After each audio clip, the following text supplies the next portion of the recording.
This one coming from Daria.A.10, who asks, how did you come up with the username Grotesque? So, this is actually a bit of a fun history lesson about me. Basically, back in like middle school / high school, I used to make music. And during that time, that was, obviously like, during middle school and stuff, I was very pessimistic and angry at the world, and I hated myself, and I hated everything, so I felt like I was so grotesque. Like, seriously, that's where the name came from. I also just always thought that that name was really cool, because I remember in the Slipknot song Sick, at the one part he says like, I'm leaving you grotesque, and I was like, I had to do a Google search for that word when I first heard that song. I was like, what the hell does that mean?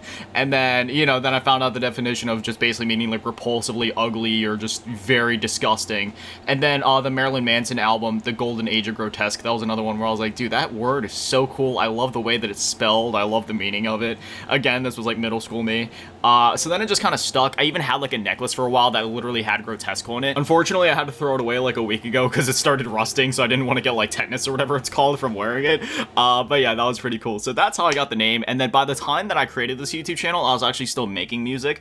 But it was just one of those weird things where like I stopped making music for a while, but the channel was already named and I already made content and people knew me as that, so the name just kind of stuck. And I've said it before, but I was also making content on a lot of like horror games at the time, think like Resident Evil or like Dark Souls or whatever. So the name Grotesque kind of fit the moody theme of the game, so that just kind of worked. But now I'm back to making music, and I'll just keep the name. Enough people know me as it is. We have over like 5,000 subscribers, over 2 million channel views or something crazy like that. It's too late to change it now. And honestly, I still like the name. Like, I mean, I like, it's one of those things where like even if I change it, I can't necessarily think of something else that I would make the name, so I'm just cool with it.